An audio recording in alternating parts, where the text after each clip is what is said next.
California aqueduct is an incredible construction, a super highway for water that stretches over 400 miles across California.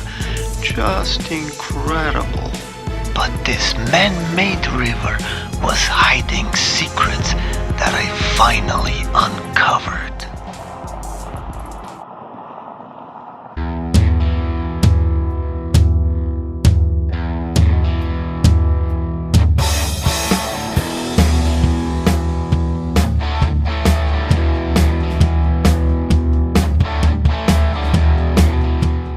This part of the Mojave Desert has been graced by some incredible aircraft. It is home to Edwards Air Force Base and a few other installations. Nearby, we have the spaceport. I spent decades supporting the defense industry, and towards the end of my career, I got gripped by the strangest ideas of all. The possibility that the Earth is actually flat. Very strange. In retrospect, it was inevitable. I had seen too much. I moved around, worked on so many different projects across the country, and I've seen things I couldn't explain. And then all of a sudden they started making sense. It was the flat Earth. In grad school, I researched electromagnetics, and I soon found out this skill was highly sought after by defense contractors. And so I had a blast jumping from contract to contract, going from one end of the country to the other. Life was great. And then one day I got a call. They wanted to interview me for a directed energy job, and some folks from around the Pentagon called, and I had a good chat with them, and they said, okay, somebody will contact you from HR and bring you for an interview. I was enjoying my time in Florida and kind of had mixed feeling about changing jobs, but anyway, since these people called, I said, yeah, let me see where this goes. At least I'll get a free, trip, go for an interview. So the next day, this lady calls and she says, when can you come to Las Vegas? And I went, what? Las Vegas? I thought you guys were in, somewhere around the Pentagon. I just talked to some guys. And she said, I don't know anything about that. I was just instructed to bring you to Las Vegas. I thought, oh God, I know exactly what this is all about. I watched the History Channel. Anyway, I lasted only a few years. Quite demanding work, takes a lot of time out of your day, and I have nothing but respect for all the people that support out there. And I couldn't wait to get off the range, but that experience ushered me into the world of electronic warfare and signals intelligence.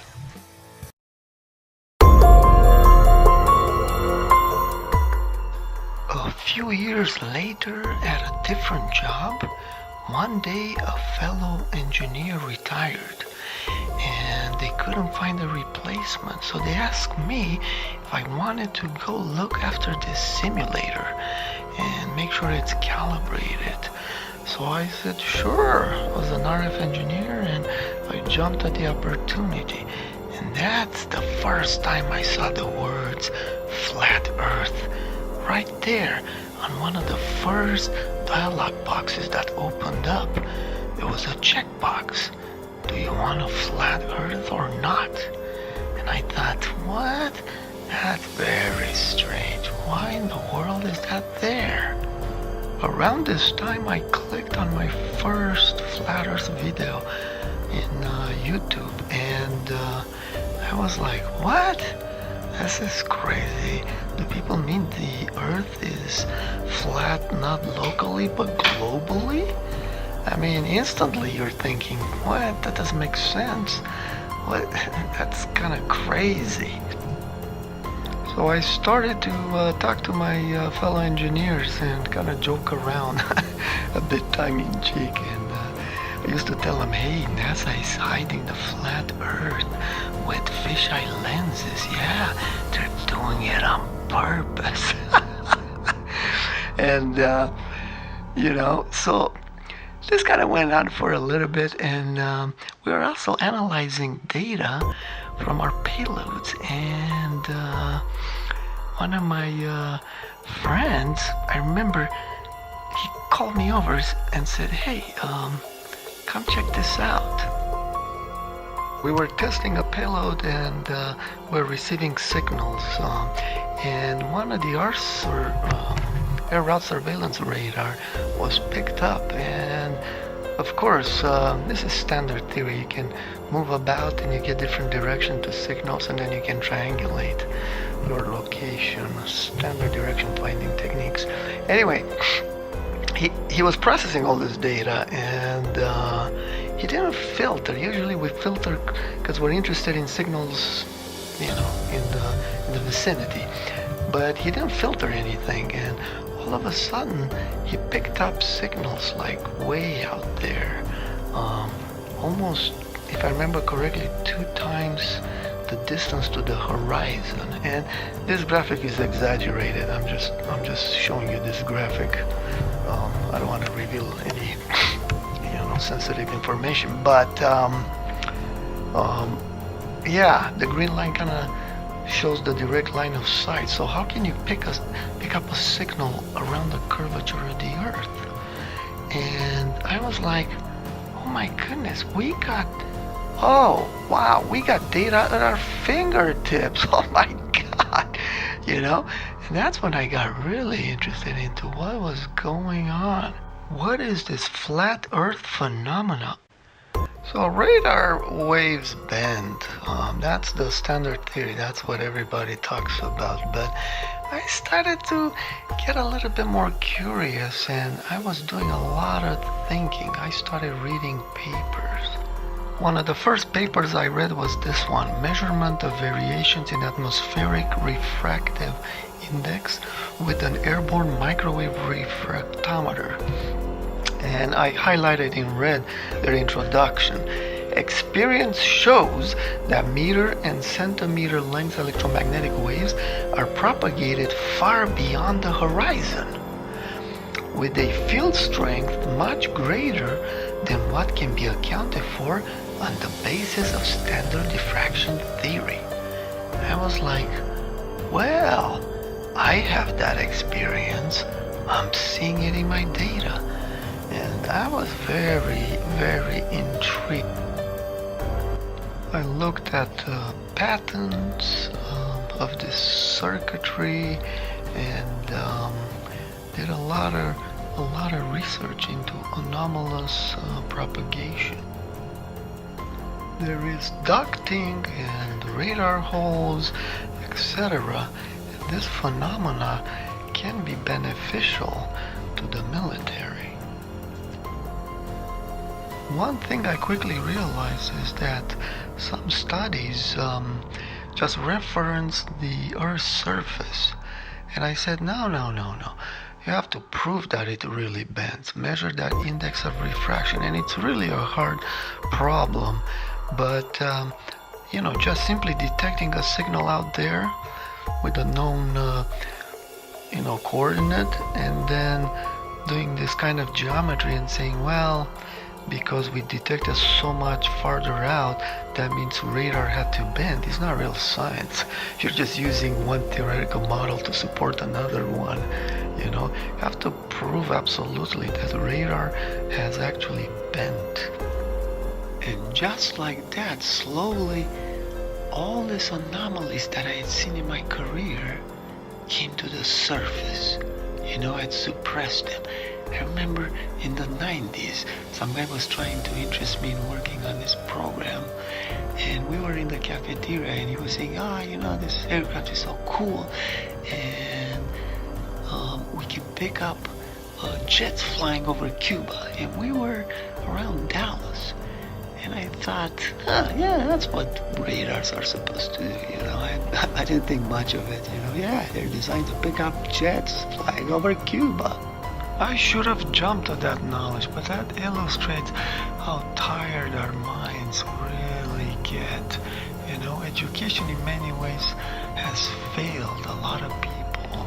There's just too much knowledge out there, Our brains seem to be of limited capacity, and, people that pursue higher degrees, like I did.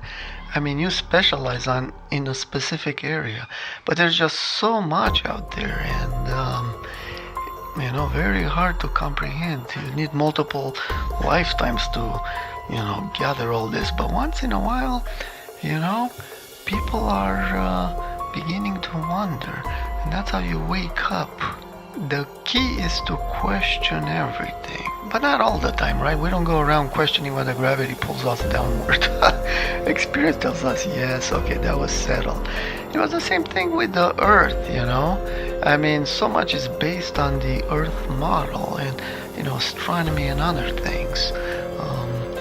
So we don't go around kind of, resurrecting that debate, but there's a phenomena going on right now. Everybody on YouTube seems to be talking about the flat Earth, and it kind of gripped me, and I said, I've seen things that correlate. This is fascinating.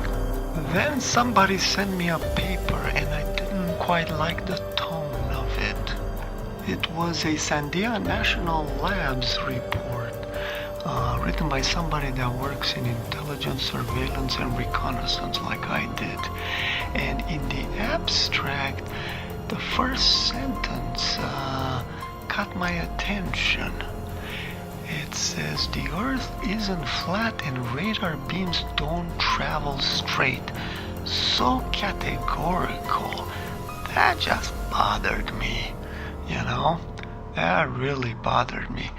I said, man, there is something to this flat Earth phenomena. We gotta get to the bottom of it. And that's how I started doing experiments in infrared to, measure the radius of the Earth. And I had these other things in my head that I can't quite talk about that I've seen in my profession. And slowly I awoke to the flat Earth reality. But I wanted to measure the Earth in the visible spectrum.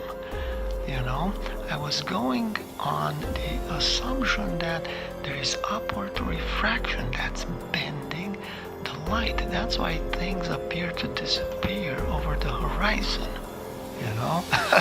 They appear to disappear over the horizon. And it's because it's gotta be upward refraction, and it makes sense because there's a temperature gradient. So I said, this has to be it, It's really just crazy. In one model, you're seeing far because light bends around the curvature of the Earth because you think it's curved. In the other model, you're saying, well, the Earth is flat, and the reason I don't see in the distance is because light is curving up. And this model makes more sense because when you look way out in the distance, you're looking at shallow angles, and that's where the bending is more pronounced, as you will see. And going based on this idea, I began to do all these experiments in Antelope Valley.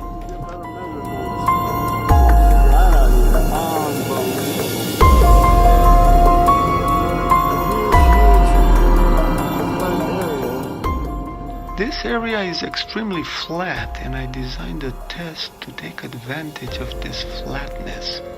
Using a theodolite, I can measure the elevation angles to a distant target, an antenna on top of a mountain, a rock outcropping, etc. And then I can calculate the height to the mountain if I know the distance to that object. And I'm interested in the relative height. I'm not really interested in the absolute relative to mean sea level. What I'm after is to see if the gravitational vector is varying and by how much. Now this assumes no light bending, but in actuality there is light bending and things get more complicated. Just 1 mile from the freeway, I found a nice, somewhat quiet street, and I started doing measurements along a direction of north-south. So now I'm by the sign here, Avenue G. So before we were out there by that building. There's Apollo Park again. So I just drove. I think the distance between these roads is about a mile. So we'll look at Google Earth and get an actual distance. So this is just an example of one of the measurements that I've made out there. I'm not going to show you everything. This video will get too long. The process is very simple. You level the tripod and then you align it and you read the measurements. And I did both forward and reverse measurements to minimize the error. And I'm sighting a building right next to that antenna. And it was clearly visible, a good target to align to. Here's the results of the first data set. The results are very intriguing. I measure the radius of the Earth between segments, and sometimes it's way above and other times it's way below. I also kept track of the time and I correlated to a temperature graph from the city nearby, and started to wonder whether me jumping around, as you can see in the time column, not everything is in a consecutive order. So still, I was puzzled by the jump between point 1 and 2. The measured height of the target varies by 40 feet. That's just incredible. We're moving along a somewhat flat surface here that doesn't vary by more than, plus or minus 1 foot maybe. At most, and we're measuring a 40-foot difference. Wow. Let's have a look at 3 models that will get us thinking about what might be happening. The first model is a ideal flat Earth model. If you think about it, the surface is flat, the vectors shown in blue, the gravity vectors are parallel to each other, and there's no refraction. And under this ideal condition, as we move our theodolite from one position to another, and we measure that angle theta, the elevation angle to the target, right, should produce the same height of the target. But as we saw, we're not getting the same height. So something is going on. Either there's refraction or those parallel gravity vectors are bending. Or maybe both. In the second model, we introduce light bending or refraction, and it has to be upwards. Look at the blue line, it's curving up, okay? And this actually can explain the results, because from a distant location at D2, we measured the lower height H2 along the dotted red line, which is the geometric line of sight that we imagined in the calculations. So this is actually a good model, and it has a lot of merit. However, if the gravity vectors are bending, because we're on a curved surface, that also can explain it. And that's illustrated in the next model. In this model, we have a curved surface shown in blue and no refraction. If the surface is curved, then the gravitational vectors are not parallel and they diverge from each other. Thus, the theodolite is leveled at slightly different angles at the two locations because the gravity vectors are different. And so you can see there we're measuring different height relative to two different ground plane references. And I showed the equation how I calculate the radius of the Earth, arc length over angle. I'll let you think about that. We're basically taking the difference in the distance, and then the angle is basically the difference in height over the average distance, between the two locations, basically the midpoint. And that gives us the slight, it's an approximation, but it actually works for small angles just great. So how do we know how much of one model is blended with the other one? Is it 80-20, 10-90? I mean, refraction is also acting, and the surface could also be curved. Well, the best we can do is try to minimize refraction. One of the ways to minimize refraction is to sight in small increments. Don't try to sight way in the distance from example sight 1 all the way out to the target. You'll incur a lot of error. But if you go in small increments, as you see there depicted in the red lines, the air at the end is much smaller. So that's one technique. The other one, as we discussed before, is to look up at steep angles.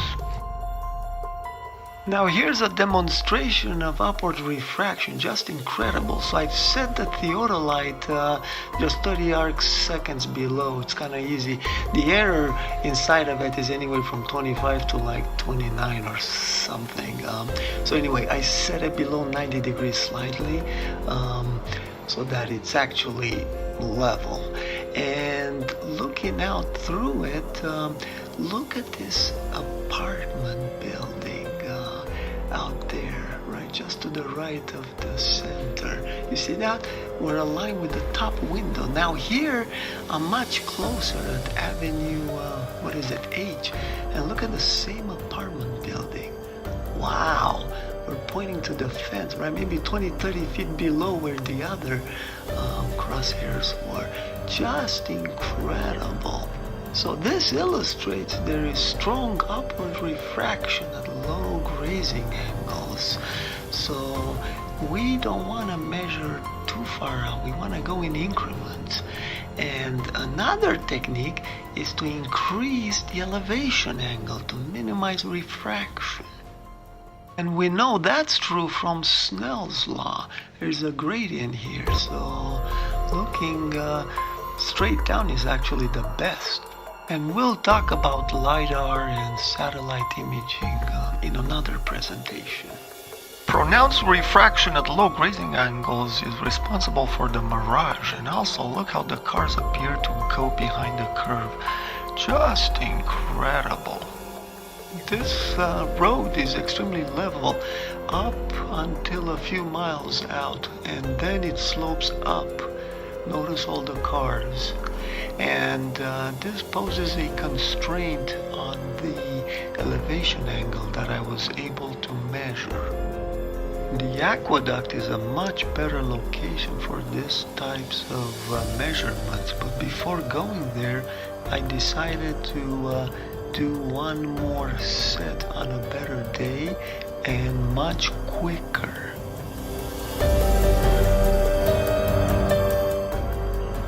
Looking at the same targets there. Very clear. It's about 43 degrees outside according to my car's thermometer. And there's hardly any wind. And the target is clearly visible without a lot of turbulence. So 880630. I filmed this with my cell phone through the optics, and sometimes it doesn't quite focus, so I apologize for this blurry image. Visibility was excellent that day. Minimum turbulence. I could really align it to that building very well, and So here's the reverse measurement. We have to do that to find the misalignment error inside the theodolite. The results came out almost perfect. Have a look at this. Wow, just incredible. And I was able to achieve everything in 1 hour. I started at 8:25 and finished at 9:25, and I went in a consecutive order. Just perfect. The combination of a beautiful day with less turbulence and also paying attention to details and the height of the theodolite produced these incredible results. You noticed I have a H adjust column, and at site 1 I was about 3 feet below the road, and at site 2 slightly above, about a foot above the road. Now notice the curve is curving down. It's not a straight line, and that tells us the direction to pursue the flat earth. Unfortunately, I couldn't do that along this road, so I decided to go back to the aqueducts and this time look at steeper angles.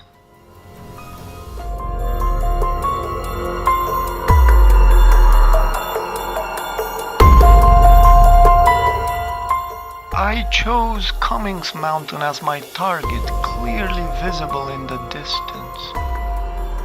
Since I'm measuring at elevations about 1.3 degrees, which is lower than 3 degrees, where I estimate the radius of the Earth is about just right compared to the accepted value, I expected to measure a smaller radius of the Earth. And that sort of came out of the measurements, but something else occurred.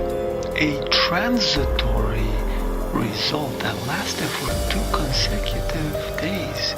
When I graphed the data, I noticed this strange inflection in the curve in the wrong direction from what I expected. I began to feel as if reality was toying with me, mocking me.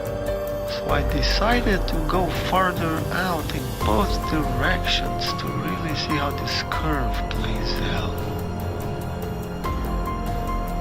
Set number 2 only deepened the mystery. In the top chart, we observed the same curve for sites 1 through 4. Just incredible. This was on a different day, different temperature, yet we get the same result. Very fascinating. In the bottom chart, plotted over the whole range of values, you can see that things look a little bit different when put in perspective. I began to wonder whether this might not be a gravitational anomaly, a local gravitational anomaly. The optical lever in this case is about 34 miles, so it's very sensitive. It picks up the slightest variations in the gravitational vector. Years ago, I visited the Cosmos Mystery Area in South Dakota, and I was just amazed. I was chosen from the group to go up where those girls are standing because I'm fairly tall. And I tell you, when you sit in the disturbed field, you see a bigger distortion than you observe from the outside. From the outside, you can tell they change height slightly. But when you're in it, wow, it is amazing. I remember looking up at the person next to me, and then we switched position. Then I was looking down at quite a steep angle. It just blew me away. I was curious if this gravitational anomaly would persist for yet another day, so I came back to do more measurements. But to my utter amazement, it was gone. What is going on? Now this time I chose to measure 2 targets close together but at different elevations, so I can do a comparison to see if it occurs in one but not the other. And of course it didn't occur in any of them. But the radius of the Earth calculation indicate that the target that has lower elevation angles produces a smaller radius, which is what we would expect. So I decided to do just one more highly precise survey. This was my best data set to date. I paid attention to details and I made small adjustments. I looked at the imagery, and sometimes after I set the theodolite, things move slightly because we are in a earthquake area. And so I made these adjustments. The weather was perfect, no wind, low turbulence. I could clearly see the target, and I felt like this was really good data. By taking the difference between the first and the last point, I calculate a radius of the Earth of 3471 miles. So that's fairly close to the accepted value, but lower. Up to now, we've been measuring in a very narrow range of elevation angles, but there is a whole lot more. Pondering how to increase that angle, I came up with a brilliant idea. Instead of walking to multiple locations and carrying all this heavy equipment, I could go to a single location on top of a hill and survey a number of points along the aqueduct.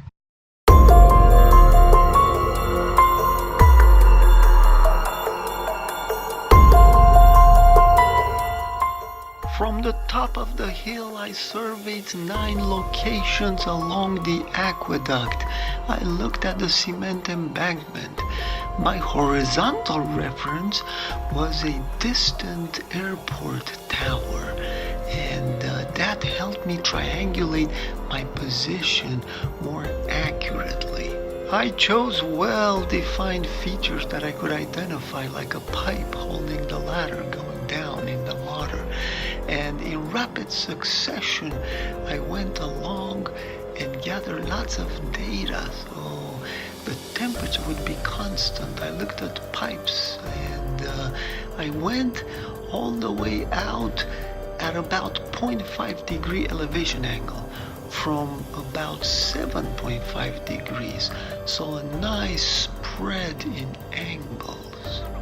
But the results were simply disturbing. The measured height along the aqueduct seemed to match the curvature of the Earth, but with a slightly steeper curvature, which makes sense because water has to flow downhill. That just blew me away. I said, what in the world? Now I had to adjust some values slightly after looking at the imagery. There is some seismic activity that's present, so I had to record things really quick. But I had to replicate this because I couldn't believe my eyes, so I went back another day.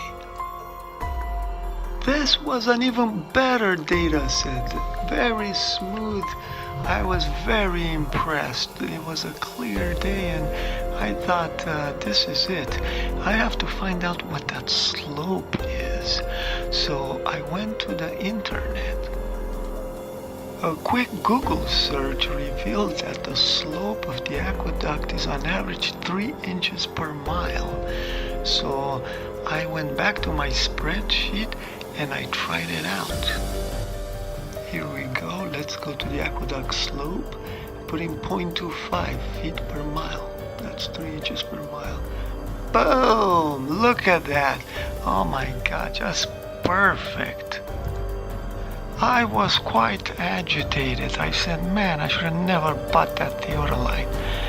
But I'm committed to science, and I was on a mission. And when we're at our lowest, that's when breakthroughs are about to occur. The still small voice whispered, hey, you measured a man-made structure. I thought, yes, that could be it. I don't know why I didn't think of that before. I guess I had heard that surveyors don't really concern themselves with the curvature of the Earth because it's in the noise. But that's only for short distance surveying. But long distance like the aqueduct, they have to. So then in desperation, I devised my last experiment. I decided to measure the water level in the aqueduct and walk downstream. And what do you think we're going to find? Think about it. Do you think it's case 2, where the water level is constant, which is what we would expect? Do you think perhaps maybe it's higher or perhaps lower? I didn't know what to expect. I said, wow, it has come to this. Unbelievable. I didn't trust what I was seeing with my eyes anymore to the theodolite. I said, is it refraction? Is gravity bending? Are we in curved space-time? I was really troubled, and it was quite a walk.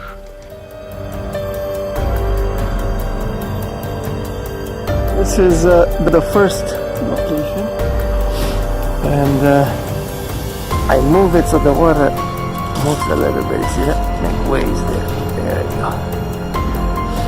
And it's 7 feet and 2 inches. It was a beautiful day, and the walk seemed to take forever, but I had a lot to think about. How I got started. Was it possible to defeat the globe illusion in the visible spectrum? It was a walk of faith. It seemed like the forces of evil were all around me, trying to discourage me, whispering doubts. As I came around the first bend and measured the water level, it wasn't going down that much, and I really started getting worried. What's going on? But the cement embankment can actually change slightly because there is this phenomena of submersion. I looked it up on the internet. Some of these cement plates, they submerge, or I think it's called subsidence or something like that. So I thought, plus they're not exactly perfect where they round off. So the level was about 7.1.5. So I thought, okay, maybe it's sort of going down, but I expected it to start dropping a lot more quick. Moving along, I found a surveying mark, and the numbering kind of spooked me. It seems like I'm being haunted.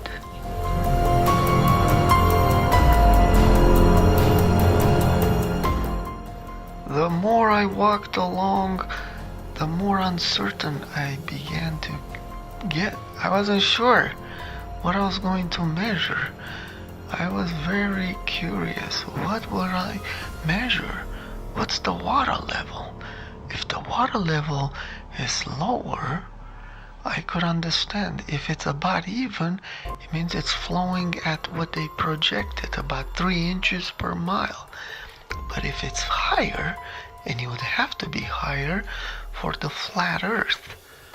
And I thought, oh no, just looking at it, I could tell it's not coming up. Maybe it should come up and go over the banks. And by just looking at the aqueduct, that's clearly not the case. There is also algae and deposits along where the water level sits on average. And so it doesn't change much due to, flow rates. And so I thought, yeah, this thing is following exactly the slope of 3 inches per mile. And so I think it is case 2. Almost there. This is the pump house. I'm walking for signs, folks. Resignated to defeat, I approached the pump house, wondering, where am I going to find?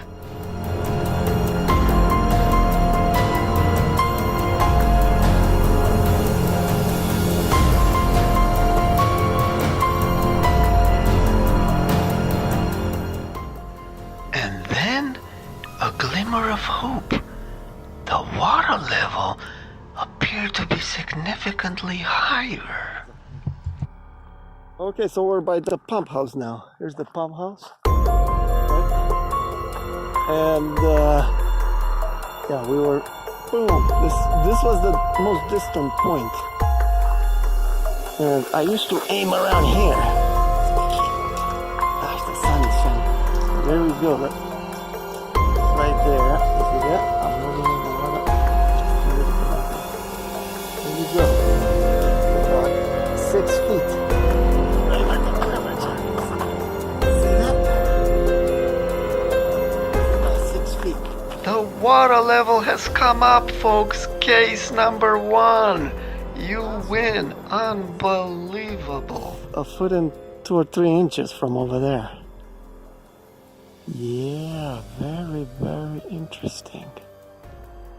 So yeah, this the cement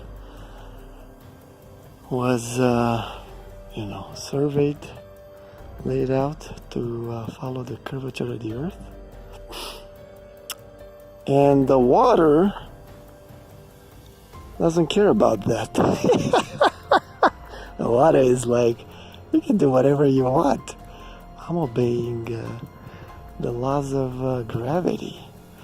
And, there you have it, folks. This is incredible. Just incredible. The earth is truly flat.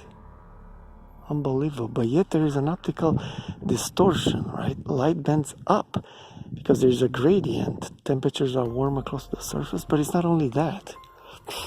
It's also the proximity to a large mass, which is the Earth. Okay, it's the curved space-time.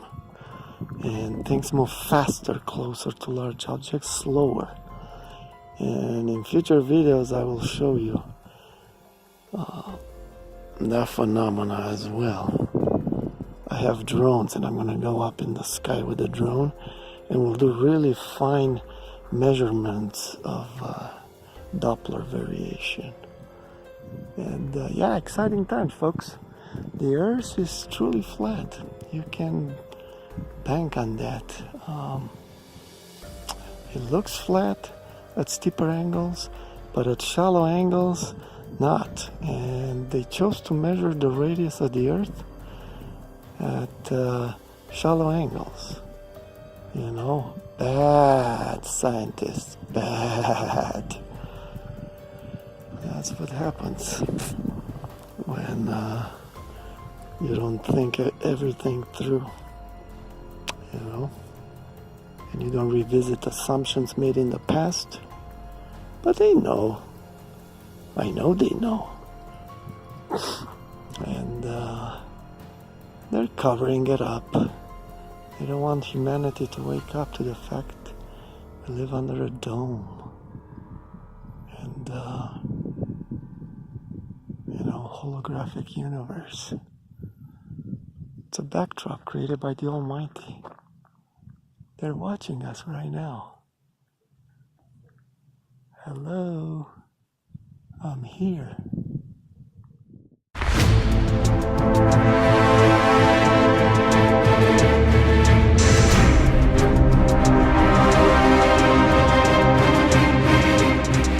With renewed hope, I returned to the aqueduct to make my final measurement, looking at the water level. In retrospect, this was a no-brainer. I can't believe I didn't think of that. And I tried to be as precise as possible and also corrected the data slightly in post-analysis of the water level that I was set to. It's kind of tricky because the cement gets wet a little bit and there's reflections, and sometimes I'm not quite pointing it where I should. I also kept track of the temperature, and overall I felt this was a really good data set on a very clear day with very little wind, if any, and the results were just simply shocking. The water level was dropping along a slant dictated by 3 inches per mile, so in about 2 miles it's about 6 inches. I plotted this data based on the aqueduct distance along the aqueduct, not direct line of sight. just incredible, folks. But wait a second, how can this be? The water is going to spill over the banks. They use gates to reduce the waterhead periodically, folks. Just incredible. While I was out there, I had a chance to talk to an aqueduct worker, and he gave me some interesting information. That stuff RTU? Yeah, the stuff is the reading on the outside. We have much on the wall, like every foot. Yeah. And we have divided in tenths. So every foot is divided in tenths, and that's how we read the water elevation. So this is the upper stream, which is before the gates. Yeah. And downstream is after the gate.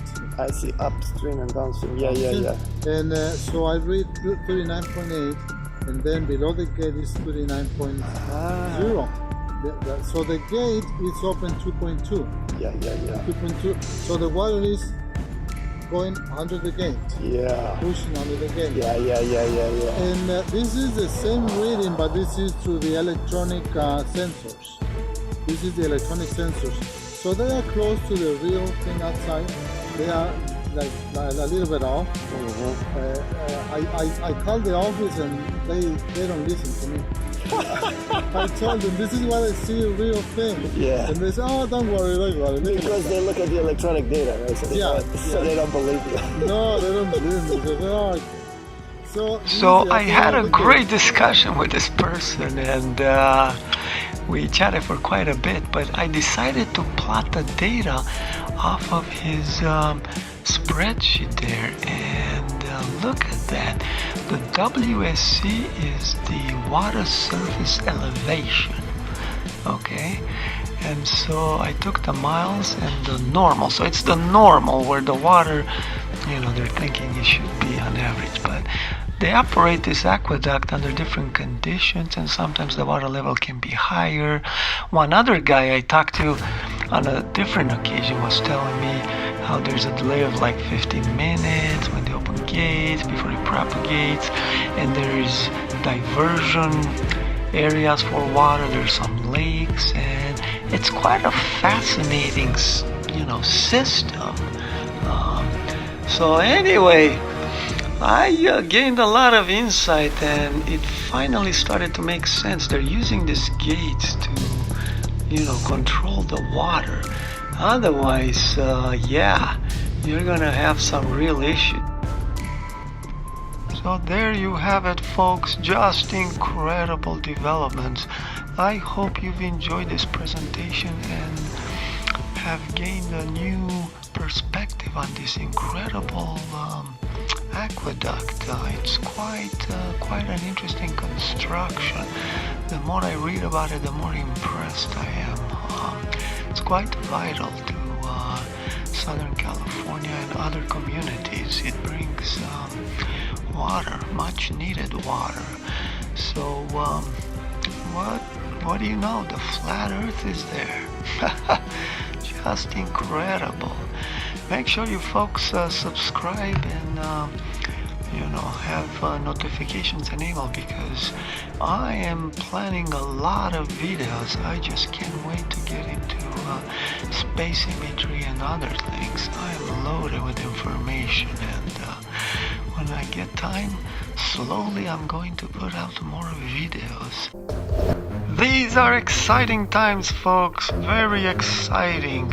He that sitteth upon the circle of the earth will open the dome soon. The Bible says the heavens will roll away like a scroll, and every eye shall see him.